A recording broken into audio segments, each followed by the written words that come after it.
Bien, doctora, ya vamos a empezar, ya los asistentes se están conectando. Bueno, eh, buenas tardes con todos. El taller de estudios penales les brinda un cordial saludo de bienvenida y les agradece su participación en nuestro primer evento institucional denominado Cuestiones actuales del derecho penal, un estudio crítico de la parte general y la parte especial. Mi nombre es Isabel Pulido Yarupaitán, soy miembro principal del taller de estudios penales y en esta ocasión tengo el agrado de presentarles a la doctora Marta Pantaleón Díaz, a quien le extiendo un agradecimiento en nombre de todo el taller por haber aceptado gentilmente nuestra invitación a este magno evento. A modo de recomendación, se les solicita a todos los participantes que sus micrófonos y sus cámaras estén apagados a fin de evitar alguna interferencia en la transmisión. Mencionarles también que las preguntas que deseen formularle a nuestra ponente podrán realizarlas a través del chat y estas serán absueltas al final de la ponencia. Del mismo modo, aquellas personas que nos estén acompañando a través de la transmisión en vivo de Facebook podrán realizar sus preguntas en los comentarios para luego ser alcanzadas a la ponente. Ya para empezar con la disertación, voy a realizar una breve presentación de nuestra ponente, quien es graduada en Derecho y Ciencia Política por la Universidad Autónoma de Madrid, Magíster Juris por la Universidad de Oxford, Máster en Derecho Penal por la Universidad Autónoma de Madrid, y actualmente trabaja como contratada predoctoral en el área de Derecho Penal de la misma universidad, donde está realizando su tesis doctoral con cargo a una beca FUP del Ministerio de Educación. Sin más preámbulos, se da el paso a la doctora Marta Pantaleón, quien en esta oportunidad disertará el tema responsabilidad por resultados sobredeterminados. Adelante, doctora.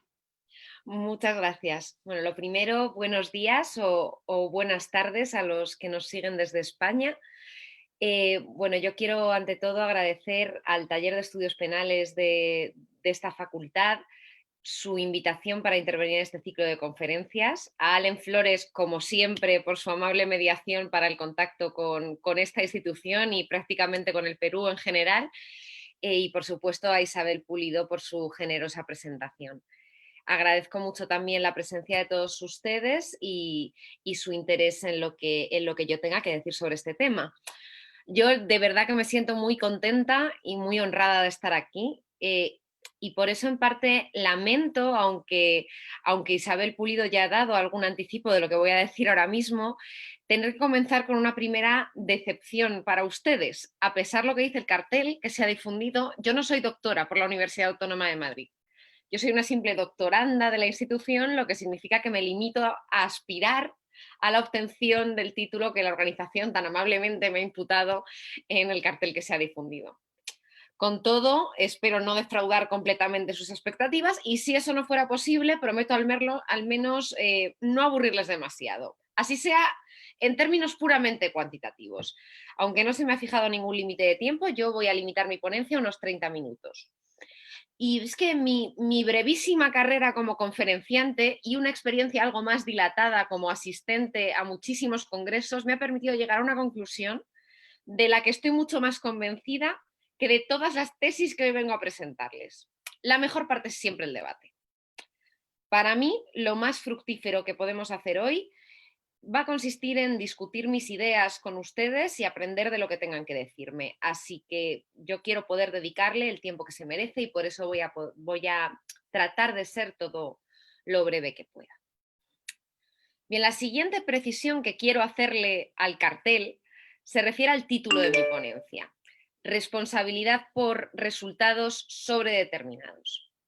Y es que en mis conversaciones con Allen, para establecer el objeto de mi intervención, yo le había añadido un pequeño subtítulo que permitía acotar bastante la materia. El subtítulo era Love Parade, Madrid Arena y Tomás Restobar, entre interrogaciones. Mi idea era centrar mi intervención en 3 supuestos de hecho tristemente similares en su configuración, que paso ahora a presentar brevemente para que vean a qué me refiero. La primera de las tragedias de las que voy a hablar tuvo lugar el 24 de julio de 2010 en el Festival de Música Electrónica Love Parade. El Love Parade, literalmente desfile del amor, venía celebrándose anualmente desde 1989, meses antes de la caída del muro de Berlín. Y aunque las primeras ediciones se celebraron siempre en esta ciudad alemana, conforme el festival fue albergando más y más afluencia de público, hasta llegar a 3 millones de personas en 1999, estamos hablando de un festival enorme, los costes, fundamentalmente de seguridad, ascendieron tanto que en 2007 el Ayuntamiento de Berlín se negó a seguir albergando el evento. La organización hizo entonces un llamamiento a las ciudades alemanas que quisieran acoger el festival, llamamiento que fue atendido por Essen en el propio 2007, por Dortmund en el 2008 y por Bochum en 2009, aunque en esta ocasión el evento terminó suspendiéndose por no poder garantizarse suficientemente la seguridad de los asistentes. Bien, en 2010 le tocó el turno a Duisburgo. A pesar de que en ediciones recientes el festival nunca había congregado a menos de 1 millón de asistentes, la organización del evento escogió para su celebración un recinto que apenas tenía capacidad para unas 300.000 personas. 300.000 personas frente al millón de asistentes como mínimo que solían asistir. Y un recinto que tenía como única vía de entrada y salida, además, un túnel de 10 metros de ancho y 200 de largo.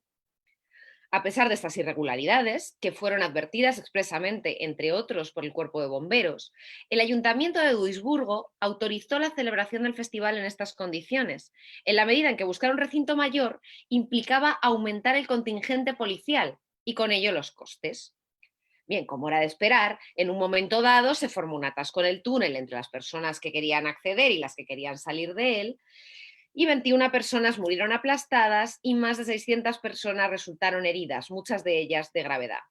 Para colmo, las ambulancias tardaron demasiado en llegar a prestar auxilio a los lesionados porque el ayuntamiento había cortado la principal autopista que daba acceso a los vehículos al lugar donde se celebraba el festival.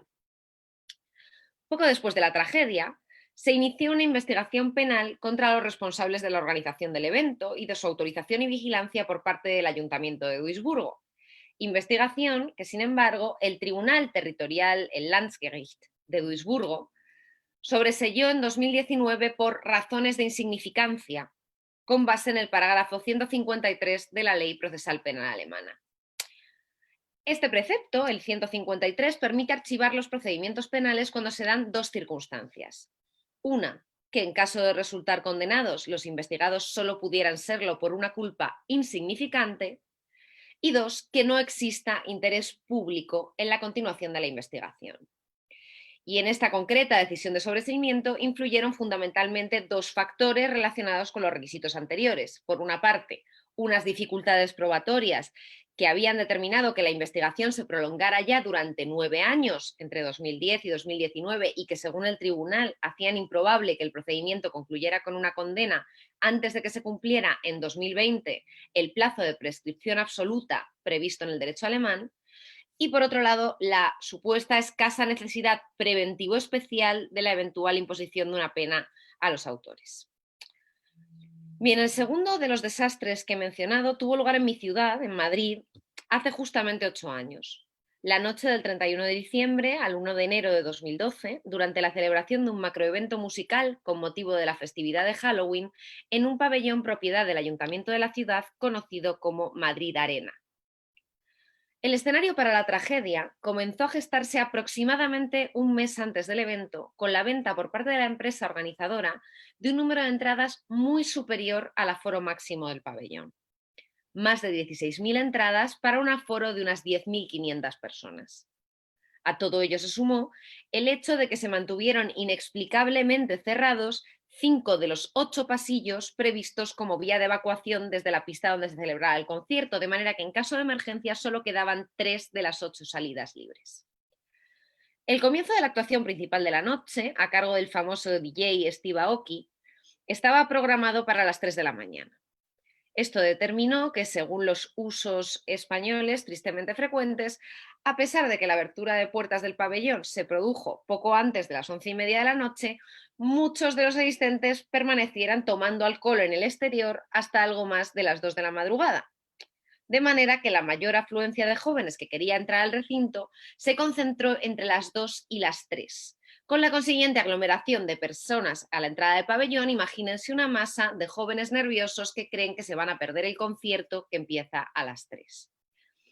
¿Cómo reaccionaron los responsables de seguridad del evento? Pues bien, estos, que dependían tanto de la empresa organizadora como del Ayuntamiento de Madrid, en lugar de calmar a las multitudes, lo que hicieron fue relajar el control de acceso del público al recinto y permitir la entrada masiva de más asistentes por lugares distintos del previsto y que en ocasiones estaban considerados incluso como salidas de emergencia. Teníamos una masa de gente entrando por las salidas y llenando más y más la pista.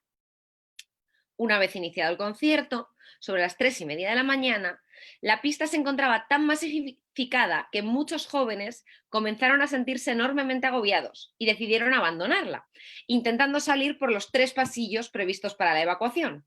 Así fue como en uno de los pasillos se juntaron en un momento dado una gran cantidad de personas que pretendían salir con otras que pretendían entrar, igual que en el Love Parade, se formó una avalancha humana en la que, como consecuencia del aplastamiento sufrido, resultaron lesionados más de 30 jóvenes, de los que 5 chicas terminaron falleciendo.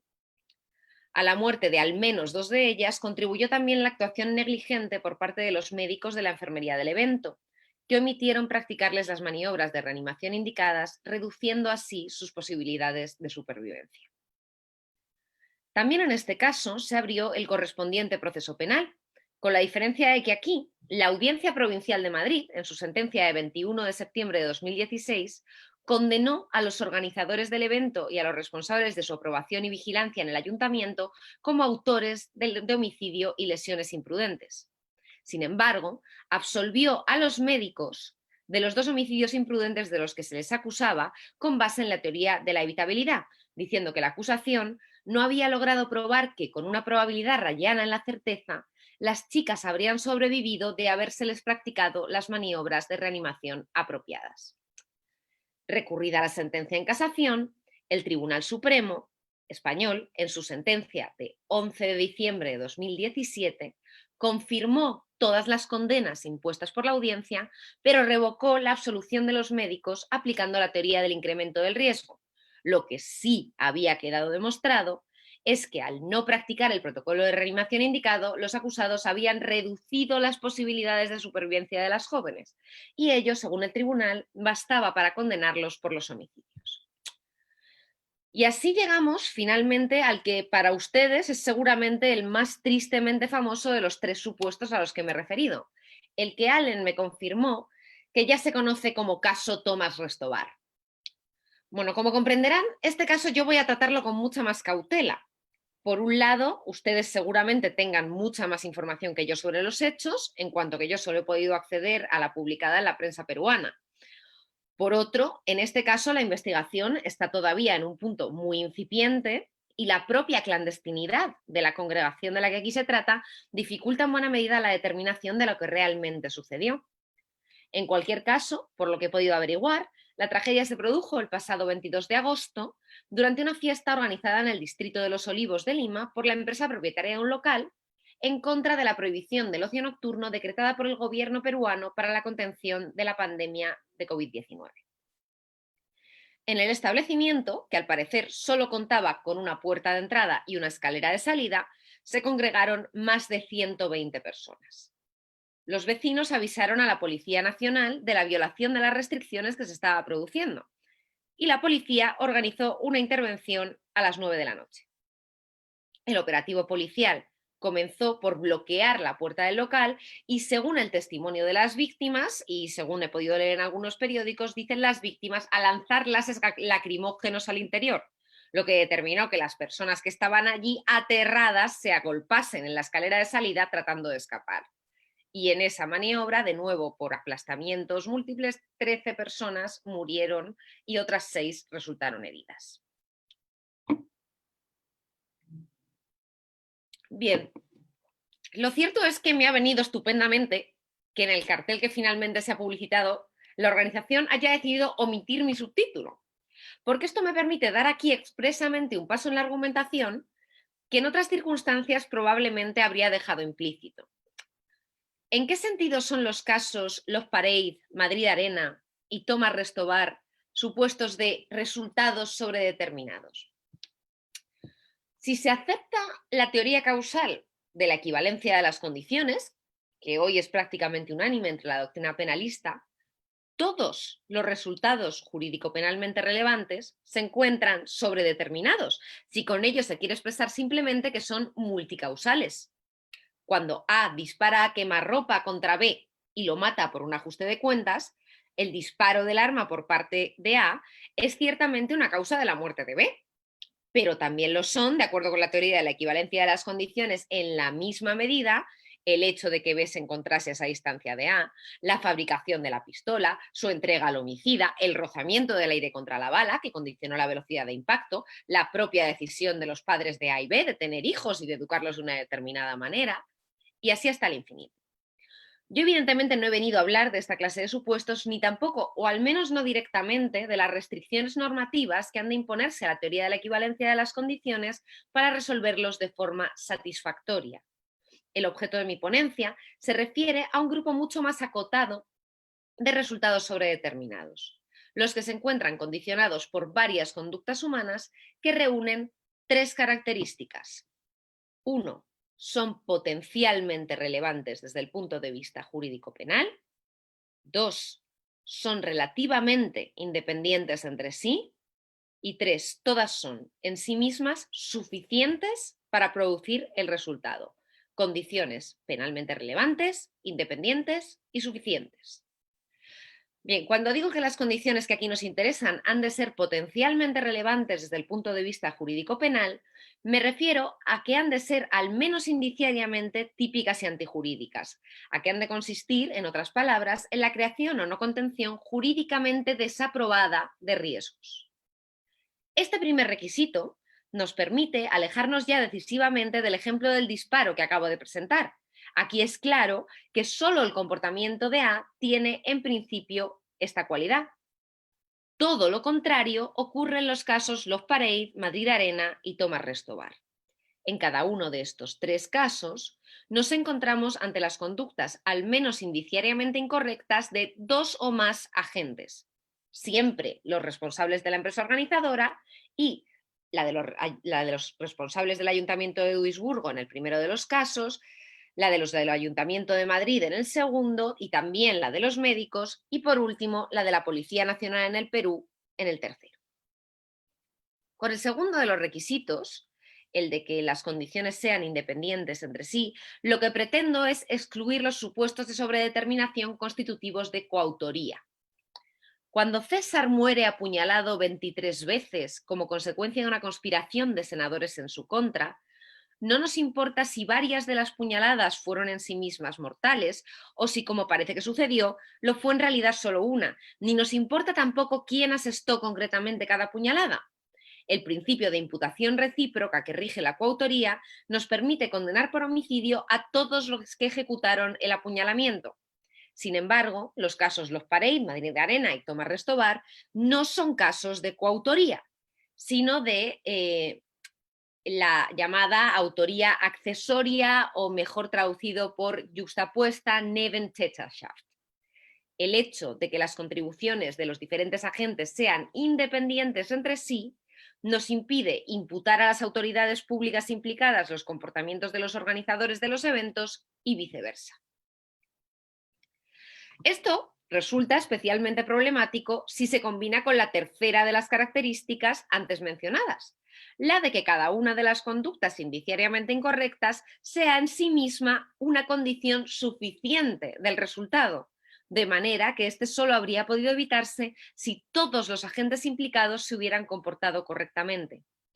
En el caso Love Parade, los organizadores del evento pueden aducir que si el Ayuntamiento de Duisburgo hubiera desempeñado correctamente sus funciones de control, el sobreaforo probablemente no hubiera llegado a desencadenar la tragedia, o al menos no con esas dimensiones. En el caso Madrid Arena, al margen de esto último, los médicos pueden alegar además, como de hecho alegaron con éxito en primera instancia, que una conducta correcta por su parte no habría podido impedir el fallecimiento de las jóvenes. Y suponiendo que en el caso Tomás Restobar la policía se hubiera comportado de forma negligente, que como les digo es algo que está por probar, esta podría argumentar que el sobreaforo de la sala, unido a las limitadísimas vías de escape, habría podido terminar en un desastre con total independencia de que se hubieran cumplido todos los protocolos de entrada en la operación. Parece, en definitiva, que la sobredeterminación del resultado pone en un serio aprieto a cualquier fórmula contrafáctica de determinación de la causalidad o de la imputación objetiva del resultado. Aquí la pregunta, ¿qué hubiera pasado si el acusado se hubiera comportado correctamente?, conduce siempre a la conclusión de que existe como mínimo una posibilidad de que el fatídico resultado hubiera tenido lugar de todos modos. Pero detengámonos aquí un momento en una cuestión secundaria. ¿Es este un problema de causalidad o de imputación objetiva? Cuando se trata de comportamientos activos, casi nadie parece dudar que la inevitabilidad del resultado con el comportamiento alternativo conforme a derecho no excluye la relación de causalidad, sino, en su caso, su imputación a la conducta incorrecta. Por poner el ejemplo más claro, parece indudable que la entrada sorpresiva de la policía en el Tomás Restobar causó las muertes de las víctimas, por mucho que una conducta correcta por su parte no hubiera podido impedirlas. Pero las cosas no están ni mucho menos claras cuando se trata de omisiones. Si se demuestra que las jóvenes que llegaron en situación de parada cardiorrespiratoria a la enfermería del Madrid Arena probablemente no hubieran logrado salvarse por mucho que las reanimasen correctamente, ¿han causado a los médicos su muerte? Bien, la doctrina mayoritaria da una respuesta negativa a esta pregunta, argumentando que la causalidad de las omisiones solo puede concebirse en términos hipotéticos. En otras palabras, que ha de afirmarse únicamente cuando la conducta conforme a deber del acusado hubiera impedido la producción del resultado. Otra parte de la doctrina, que niega que en las omisiones pueda hablarse de una verdadera relación de causalidad entre comportamiento y resultado, ex nihilo nihil fit, concibe el problema de la evitabilidad como uno de imputación. Personalmente, considero que ninguna de estas dos corrientes de pensamiento está en lo cierto. Para la causalidad basta, tanto en las acciones como en las omisiones, con que la conducta que se examina revista relevancia para la explicación del resultado en su consideración totalmente concreta. En el caso Madrid Arena, referirse a la omisión de los médicos de reanimar a las dos chicas es necesario para proporcionar una explicación completa de su muerte tal y como ésta efectivamente se produjo. En los supuestos que examinamos, todos los agentes implicados causaron conjuntamente la tragedia. El problema, si es que hay alguno, es de imputación objetiva del resultado. En todo caso, como he dicho antes, la importancia de esta cuestión es secundaria. Si se afirma la relevancia penal de la evitabilidad del resultado con el comportamiento alternativo conforme a derecho, entonces habrá que absolver en todos los casos en los que se demuestre que aunque el acusado se hubiera comportado correctamente, las cosas no habrían ocurrido de esta manera, ya sea excluyendo la causalidad o excluyendo la imputación objetiva del resultado. La pregunta importante es, ¿condiciona la evitabilidad del resultado la responsabilidad penal? Y la respuesta que la doctrina prácticamente unánime proporciona a esta pregunta resulta cuanto menos curiosa. Sí, en general, no, cuando la inevitabilidad del resultado se debe a la conducta incorrecta de varios agentes. Podemos absolver al conductor de un camión que atropella a un ciclista por no guardar la distancia suficiente de adelantamiento si se demuestra que el ciclista estaba tan borracho que podría haber sido atropellado de todas formas, aunque el camionero hubiera respetado la distancia reglamentaria. Pero no podemos absolver a la Policía Nacional del Perú por el hecho de que los propietarios del Tomás Restobar hubieran organizado la fiesta tan imprudentemente que las víctimas de la tragedia habrían podido fallecer en cualquier caso, aunque se hubieran respetado los protocolos policiales en la intervención. Esta solución parece en efecto intuitiva, pero ¿es coherente? Yo creo que no. Afirmar la relevancia general de la evitabilidad con la conducta alternativa lícita para inmediatamente rechazarla en los casos de sobredeterminación solo permite concebir esta excepción como un parche carente de una fundamentación funcional mínimamente convincente que se emplea como un auténtico freno de emergencia para excluir soluciones disparatadas en este grupo de supuestos. Si el razonamiento general se basa, de forma muy resumida, en que las normas de cuidado no pueden tener como finalidad la prevención de resultados que, en el caso concreto, resultan inevitables, esto debería valer cualquiera que fuese la causa de la inevitabilidad. De manera que parece arbitrario reconocer una excepción para los casos de sobredeterminación por varias conductas incorrectas. La mejor prueba de ello son, a mi juicio, los cortocircuitos, por así decirlo, que se producen cuando algunos tribunales, más preocupados por la coherencia intrasistemática que por sus implicaciones prácticas, se olvidan de la excepción al enfrentarse a casos de resultados sobredeterminados y los resuelven mediante una aplicación directa de la regla general. Esto fue precisamente lo que permitió a los abogados de los médicos, en el caso Madrid Arena, convencer nada menos que a la Audiencia Provincial de Madrid de que la condena de sus representados resultaba incompatible con una condena simultánea de los organizadores del evento. Si la conducta incorrecta de estos fue determinante para la muerte de las chicas y suficiente para explicarla, entonces no se puede decir a la vez que la de los médicos tuviera relevancia alguna en el suceso. Y fue también esto lo que, de acuerdo con Puppe y Grossevilde, condujo al Tribunal Territorial de Duisburgo a apreciar que si el procedimiento hubiera concluido con una condena, la culpa de los acusados solo habría podido considerarse insignificante, como si los fallos de unos quedasen de alguna manera compensados por los de los otros. La organización del evento fue tan nefasta que el ayuntamiento poco pudo hacer por evitar el desastre, pero la vigilancia del ayuntamiento fue tan lamentable que las consecuencias de la deficiente organización no habrían podido conducir a la tragedia si los funcionarios hubieran hecho su trabajo. Como decimos en España, entre todos las mataron y ellas solitas se murieron. Tenemos entonces una regla y una excepción que a la postre se demuestran incompatibles. No se puede utilizar la misma argumentación para fundamentar a la vez, uno, que la inevitabilidad del resultado con el comportamiento alternativo conforme a derecho excluye su imputación a la conducta, y dos, que esto, sin embargo, no sucede en casos de sobredeterminación por varios comportamientos incorrectos. Y la crítica hasta el punto de la indignación que han suscitado decisiones como la de la Audiencia Provincial de Madrid en el caso del Madrid Arena y sobre todo la del Tribunal Territorial de Duisburgo, el sobreseimiento en el caso Los Parey, es el mejor botón de muestra de que si tenemos que renunciar a la regla o a la excepción, es preferible prescindir de la primera y convertir la segunda en una regla general. Si la regla de cuidado infringida, desde el punto de vista ex ante, es generalmente idónea para impedir resultados como el que se ha producido, la inevitabilidad en el caso concreto no supone ningún obstáculo para afirmar su imputación al comportamiento. Esta solución tiene, por lo demás, perfecto sentido funcional desde el punto de vista de una teoría de la pena de corte preventivo general. Cuando en el resultado se realiza el riesgo que la norma ex ante tenía la finalidad de evitar, esto basta para transmitir al observador de forma especialmente clara que un comportamiento conforme a la norma sirve en general para evitar precisamente esta clase de resultados. Y este mensaje no queda invalidado en absoluto por la información adicional de que en este caso concreto el resultado habría podido producirse igualmente con una conducta correcta, pues el primero de los mensajes sigue sirviendo perfectamente en términos estadísticos, si quieren, como orientación para el futuro.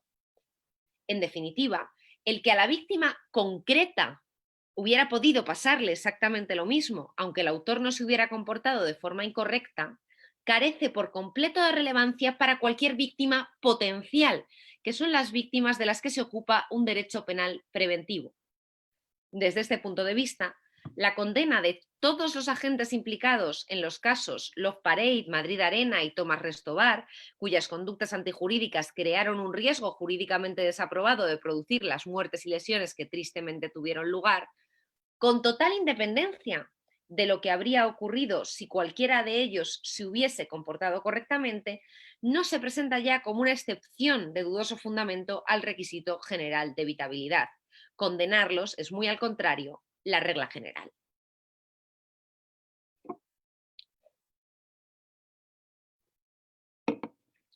Bien, voy a terminar ya con una breve consideración adicional que, aunque ni siquiera se mencionó en su momento al hilo de los casos Love Parade y Madrid Arena, sí está, según he podido escuchar, teniendo un cierto papel en relación con la tragedia del Tomás Restobar. ¿Qué hay de la posible responsabilidad de las propias personas fallecidas y lesionadas? ¿Acaso no entraron por su propio pie en la fiesta clandestina en la que sucedieron los hechos? ¿No puede hablarse aquí, quizás, de una imputación, siquiera parcial, a la espera de las víctimas?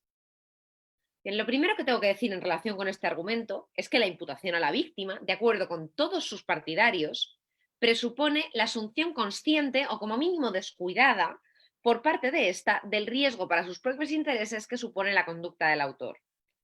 A falta de ulteriores indicios, parece ciertamente exagerado decir que con carácter general quien acude a una fiesta clandestina asume con ello un riesgo de morir o resultar severamente lesionado, máxime cuando la clandestinidad del evento no se debe a la peligrosidad estructural del lugar en el que éste se celebra, sino a razones estrictamente sanitarias. Las víctimas del Tomás Restobar seguramente asumieron un riesgo irrazonable de resultar contagiadas de coronavirus.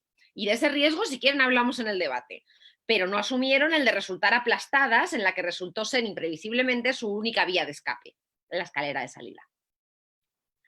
Pero con independencia de todo ello, hay un argumento que me parece todavía más fundamental para excluir una imputación a la víctima, en este caso y en otros estructuralmente similares. Incluso dando por bueno que las víctimas del Tomás Restobar se hubieran expuesto irrazonablemente al riesgo que finalmente se materializó, esto solo conduciría a contarlas como uno más de los agentes cuya conducta incorrecta sobredeterminó el desastre, a apreciar, si se quiere, una suerte de autoría accesoria entre la organización, la policía y las propias víctimas. Y si, como hemos visto, la lógica preventiva no permite encontrar ninguna razón de peso para que los fallos de la organización descarguen de responsabilidad a la policía y viceversa, ¿por qué debería afirmarse algo distinto de los fallos de las víctimas? Si lo primero no puede servir para justificar la desprotección de las víctimas potenciales, que supone renunciar aquí a la imposición de una pena, parece que lo segundo tampoco debería poder considerarse relevante a estos efectos.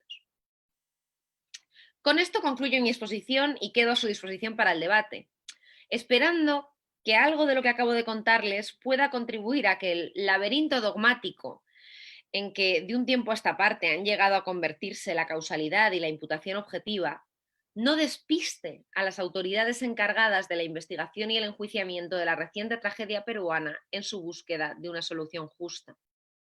A falta de una máquina del tiempo penal que permitiera borrar todo lo ocurrido, solo nos queda aspirar a que la historia de Tomás Restobar no termine en una claudicación de la justicia como la del Love Parade, aunque la alternativa sea, como en el Madrid Arena, la victoria pírrica que suponen siempre las condenas penales.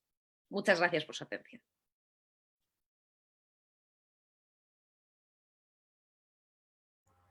Muchas gracias, doctora, por la ponencia que nos ha disertado. Ha estado bastante interesante ya que ha estado sonando en los medios peruanos hace un par de meses. A continuación, tenemos algunas preguntas por parte de los participantes. En primer lugar, desde Facebook nos llega la siguiente pregunta de Luis Sandoval.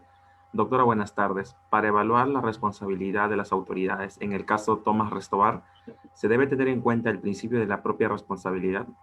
Debemos suponer que quiere una ampliación sobre su argumento ante esta institución del derecho penal. Bien, muchísimas gracias por la pregunta. Creo que quizás puede que la pregunta la haya formulado antes de la parte final de mi ponencia en la que he tratado de referirme al argumento de la autorresponsabilidad. Creo que se refiere a la de las víctimas. Resumiendo de nuevo mi posición, por si no hubiera quedado clara, creo que este argumento no se puede tener en cuenta aquí para excluir la responsabilidad de las autoridades por dos razones. La primera, que el argumento de la puesta en peligro autorresponsable de la víctima requiere precisamente que la víctima al menos conozca el riesgo o ese riesgo le fuera cognoscible en las versiones más extremas de la tesis. Estoy pensando aquí en un planteamiento de la autorresponsabilidad como el del profesor Cancio. Tendría que haber, por expresarlo con una metáfora penalista que nos sería a todos conocida, dolo o al menos imprudencia respecto de la autopuesta en peligro por parte de la víctima de sus propios intereses. Y yo creo que eso, por todo lo que he podido leer del caso Tomás Restobar, no puede afirmarse al menos a priori. Si eso era efectivamente un Restobar que se utilizaba para el ocio nocturno y la fiesta estaba prohibida por razones sanitarias, no estaba prohibida por razones estructurales de ese local ya no sirve para celebrar fiestas, entonces no creo que se pueda decir que el simple hecho de acudir a la fiesta suponga por parte de las víctimas exponerse a un riesgo irrazonable de morir aplastadas en la escalera. Otra cosa es, como ya he dicho, el riesgo de contraer el coronavirus, como efectivamente muchas de las personas que allí estaban y casi todos los fallecidos contrajeron en la fiesta. Y por otra parte, el argumento más dogmático, este anterior es más de hecho, el argumento más dogmático por el que yo creo que no se puede recurrir al argumento de la imputación a la víctima en el caso Tomás Restobar ni en ninguno parecido, es que el mismo argumento que he aplicado para decir que los diferentes autores accesorios o autores yuxtapuestos no pueden exonerarse entre sí, que una persona que se ha comportado incorrectamente no puede ampararse en el que otra también ha fallado para que se exoneren las dos, debería operar exactamente igual en relación con la víctima. Quiero decir, el hecho de que la víctima se hubiera comportado independientemente de los autores mal para con sus propios intereses, no debería servir para descargar a los autores yuxtapuestos junto con la víctima. Evidentemente es algo distinto porque a la víctima no la vamos a castigar, como es evidente, pero igual que un autor accesorio no descarga a otro autor accesorio, la víctima no debería poder descargar por su propio descuido en relación con sus propios intereses a otro de los autores accesorios. Espero que haya quedado claro, si no puedo complementarlo. Muchas gracias, doctora, por absolver esa duda. Tenemos una pregunta a micrófono abierto de Gloria Palomino. Le vamos a brindar el paso. Adelante, Gloria. Estupendo.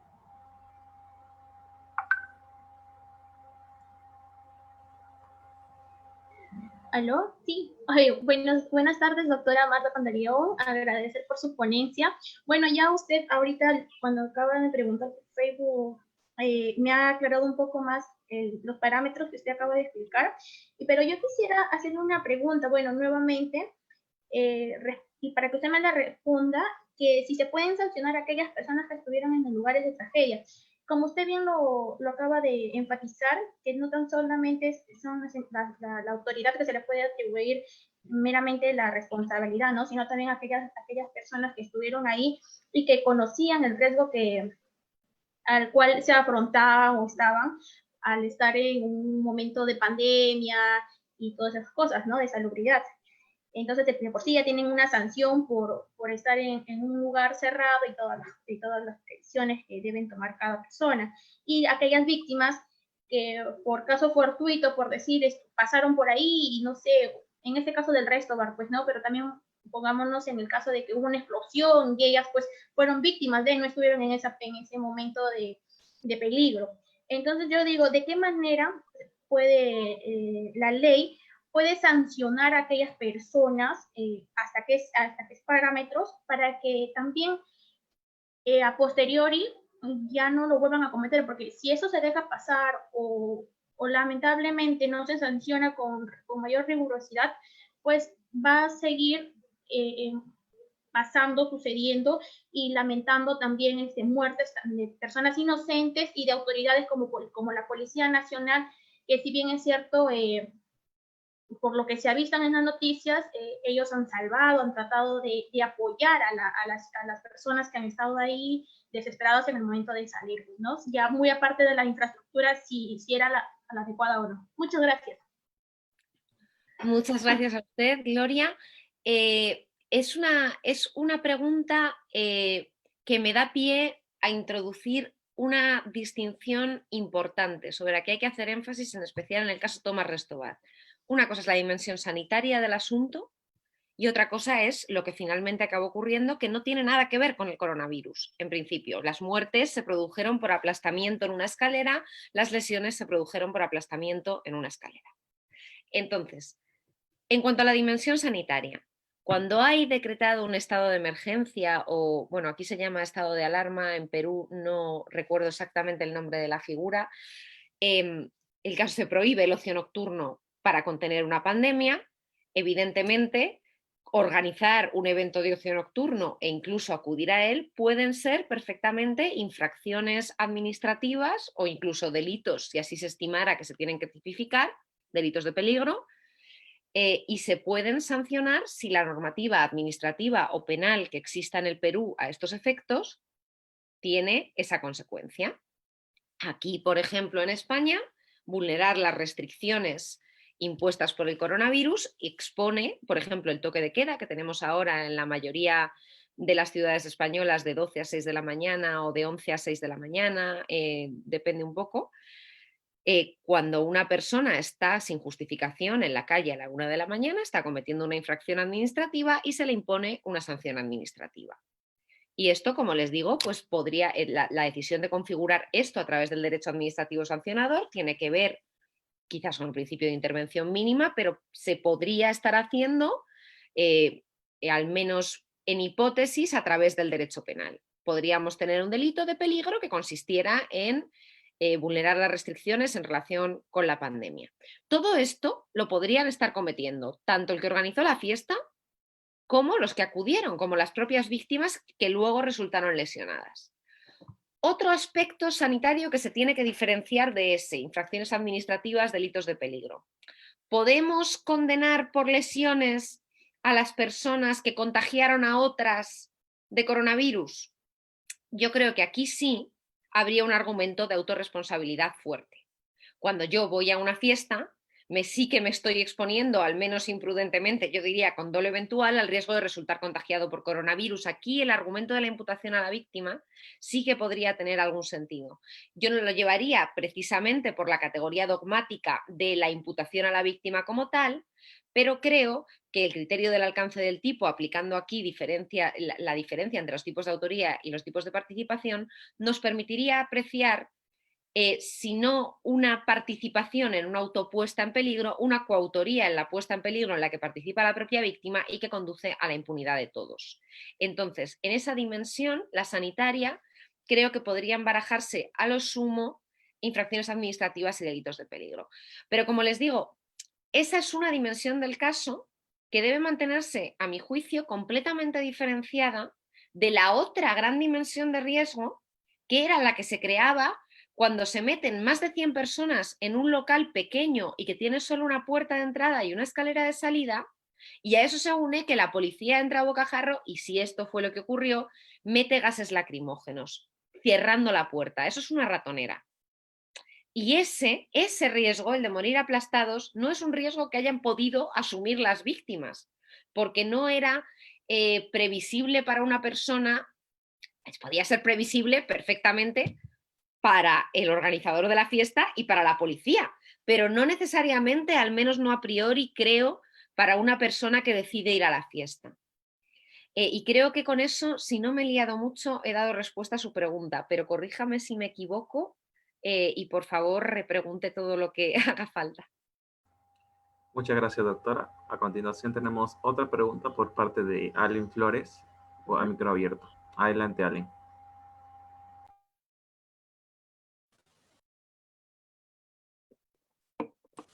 Hola, ¿se me oye? Sí. Entiendo que sí, ya. Sí, muchas gracias, profesora Marta, ha sido muy interesante la exposición.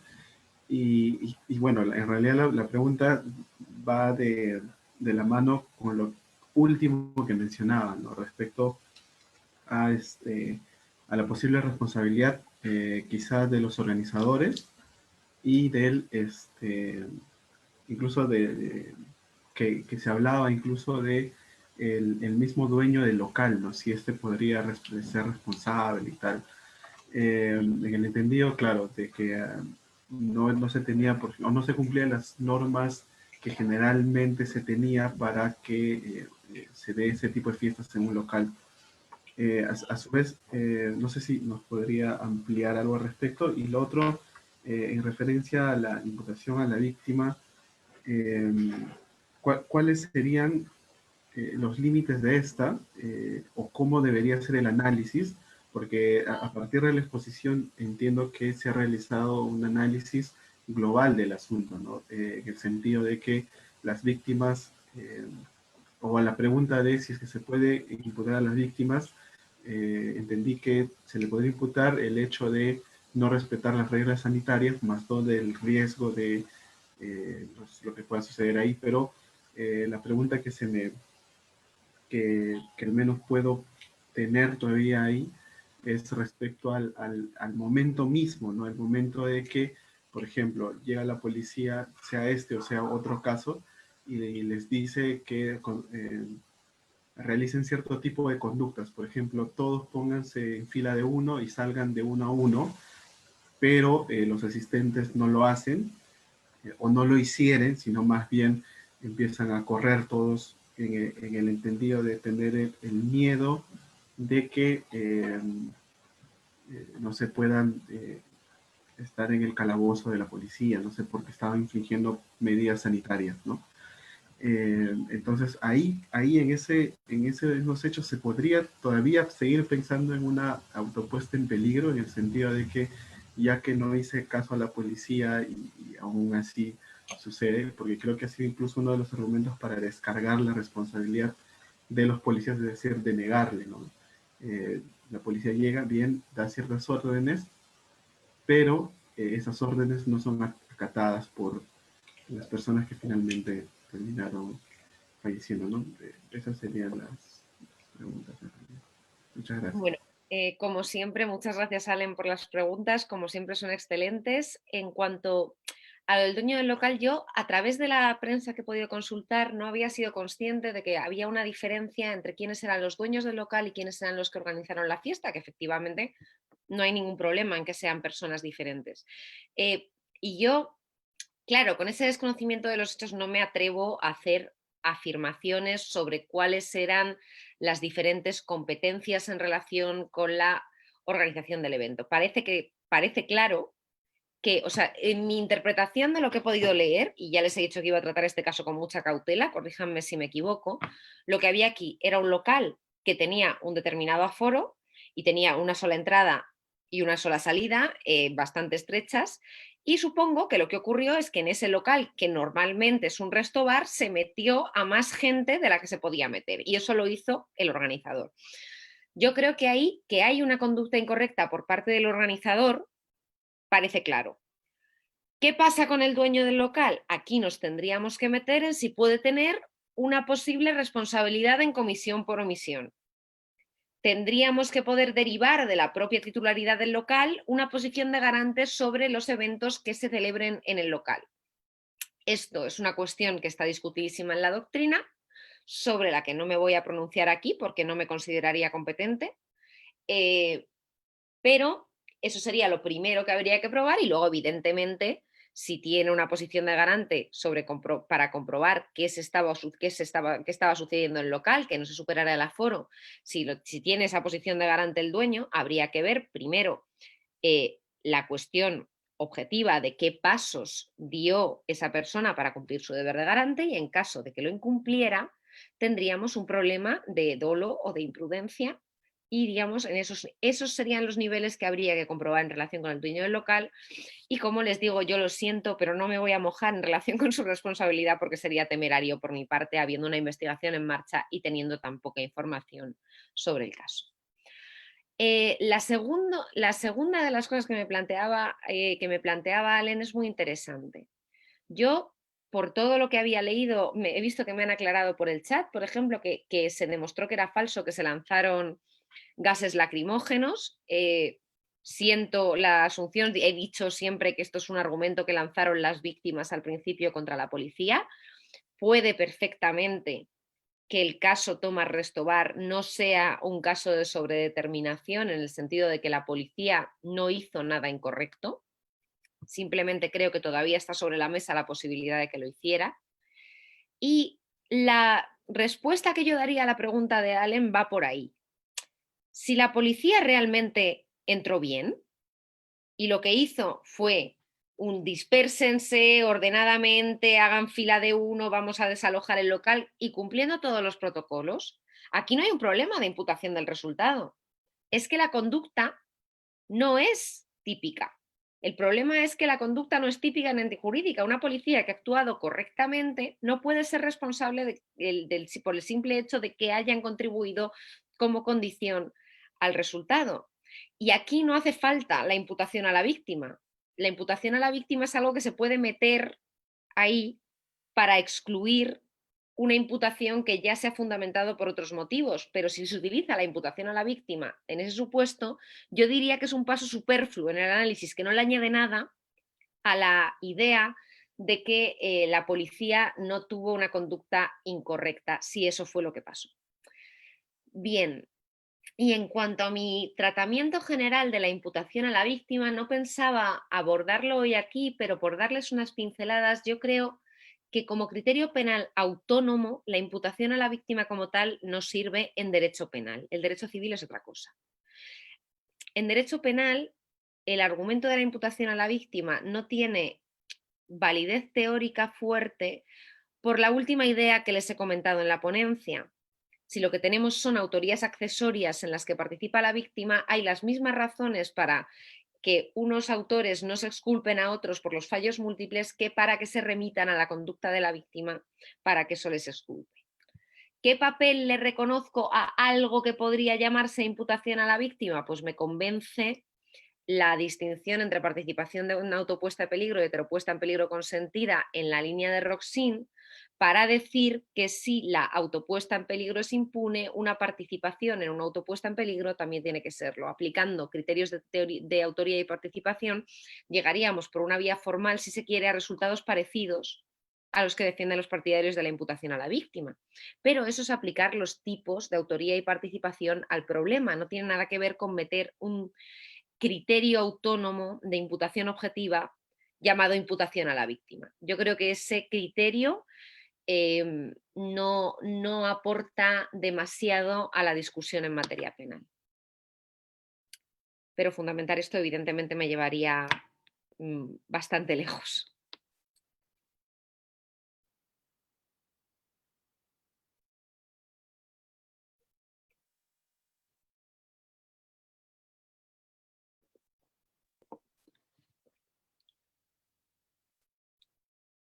Isabel, tiene el micrófono desactivado. Sí, ahora, ¿se me puede escuchar? Sí, perfectamente. Sí, tenía algunos problemas, disculpe. Bueno, muchísimas gracias por nuevamente, ¿no? Por su ponencia, por habernos acompañado en nuestro primer evento institucional del taller de estudios penales. Y bueno, la invitamos para que pueda dar unas palabras finales. Bueno, pues yo voy a ser brevísima en mis palabras finales. Me voy a reiterar en la tesis más importante que he defendido en mi ponencia, que es que lo mejor de los eventos académicos son los debates posteriores a la ponencia. Creo que esto ha quedado de manifiesto perfectamente hoy aquí. Les agradezco mucho tanto la invitación como sus excelentes preguntas, la atención que han prestado a lo que yo tenía que decir y quedo a su disposición para cualquier conversación sobre estas materias que quieran tener conmigo. Estaré encantada. Muchísimas gracias. Muchas gracias por sus palabras, doctora, y bueno, realmente esperamos que pueda acompañarnos en una siguiente ocasión. De igual manera, le agradecemos a cada uno de ustedes por habernos acompañado el día de hoy y los invitamos a que puedan encender sus cámaras para poder tomar una foto institucional.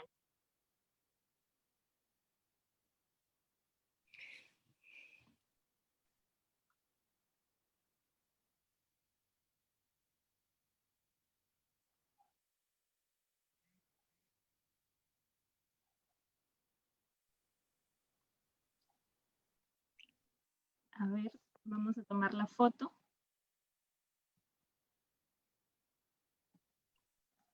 Listo. Muchísimas gracias. Y bueno, muchas gracias a todos. Recuerden que nuestra siguiente ponencia del día va a estar a cargo de la doctora Ana Lucía Heredia Muñoz a las 4 de la tarde. Muchas gracias, doctora Marta. Hasta luego. Profesora. Gracias. Profesora Marta. Hasta luego. Hasta luego.